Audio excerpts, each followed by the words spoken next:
Today we'll be talking about the offensive role as a winger. If you guys have not watched the introduction, please check that out first. So make sure that you watch that video and get the most out of it, so then when you get to this video, you'll understand what's going on. So today we're going to be cutting the offensive role into 3 different sections. So we're going to be talking about the defensive third, then we're going to go into the middle third, and then we're going to go into the offensive third. Now we're going to be talking about the build-up if it's on the strong side. So what is the strong side and what is the weak side? If you are on the side that has the ball, you're on the strong side. If the ball's on the other side, then you're the weak side. So when you have a goal kick and the ball's with the 1, you should be standing over here out wide. As you guys can see, all the players are shifted towards your side because that ball is most likely either going to play long towards the 10 or the 9, and you might be able to pick off a second ball.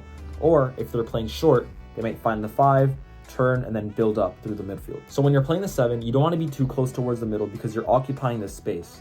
What you want to do is you want to spread out the field as much as possible so you can give the 6 and the 10 basically area and room to be able to maneuver, get the ball, and play it towards you. So you want to be out wide over here. If the 3 gets the ball, you should stay on this line and basically hug the line. The reason why is because if this 8's not closing correctly, you can probably receive that ball. When that ball gets played towards the 7, now you can either turn, or if this defender is really close onto you, the 6 can get that ball. And as you guys can see, we're progressing the play. We're moving the ball up the field. Your job as the 7 is to basically be on this line and create options. Also, maybe finding runs in behind. 5 plays that ball towards the 10. The 10's turning and he's maybe finding you a through ball over here. So you got to always be prepared about different situations that are going to happen. If the ball is on your side, you don't want to be standing over here because the 3 can't find you. You're not helping anyone. You're not connected with your team. Let's say the 6 gets that ball. He has no option over here. He needs a player over here because these guys are going to be pressing. As you start getting higher and higher into the levels, the pressing is going to be a lot better and a lot stronger. So you got to make sure that you're creating options for your team. You want to be connected with your team and create triangles between the players that are around you. This is a triangle. The ball can move around with these guys right here.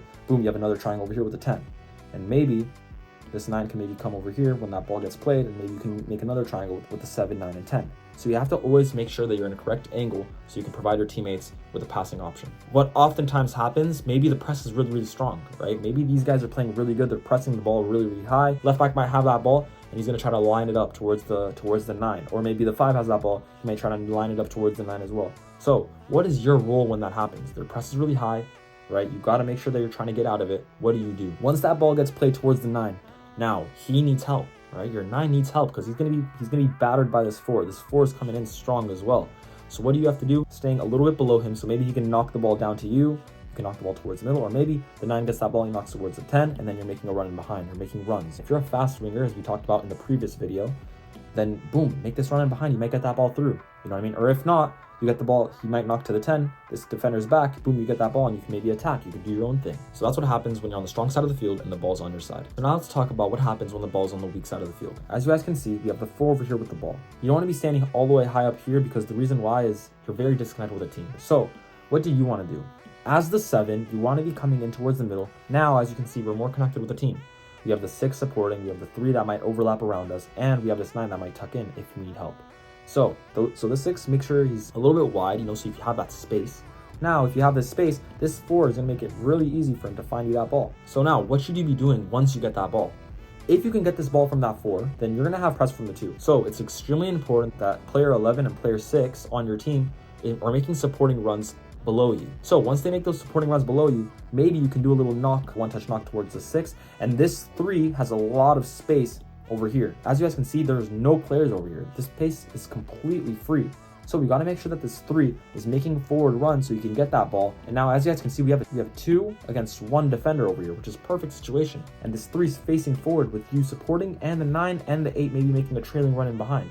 So this is an extremely important thing that you must master as the 7. Creating passing angles, coming into the 10 line so you can get that ball, combine with your team, and find it out wide again so you can go forward and attack towards the goal. There are certain situations where you might want to be standing in here, in this position.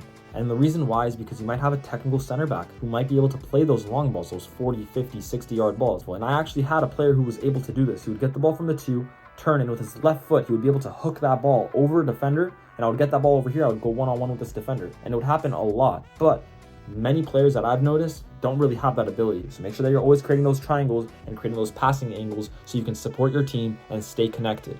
Sometimes you might feel lonely staying all the way over here. A lot of 7s that I know just stand over here out wide and just wait for that ball towards them. You know what I mean? But sometimes you got to make sure that you're doing something for the team. You're producing, because if you're not producing as a winger, you're not going to get a lot of minutes. So even from the back, you can still impact the game. Try to find those passing angles. Don't just come in just to come in, right? We have to make sure that we're doing it with timing, right? So that if you're just standing over here, then this 2 is most likely just going to stay on you really, really tight, and you're going to have a lot of pressure on you.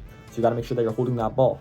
But instead, what you should be doing, you're waiting. Once that ball gets played from the 4, you can come in over here, get the ball, and make sure that this 3 is supporting you as well. So you can turn, find him a little 2v1. And if he doesn't, and that ball's on you and he's sprinting with some speed, this 3's got to make sure that he's making that overlapping run, knocking it from the 10, finding the 3, and you're going forward. So that's where you should be standing if the ball's on the defensive third on the weak side. Thank you so much for sticking to the end of the video. The next video is going to be positioning the left wing in the middle third. And if you guys want to see more content just like this, check this out.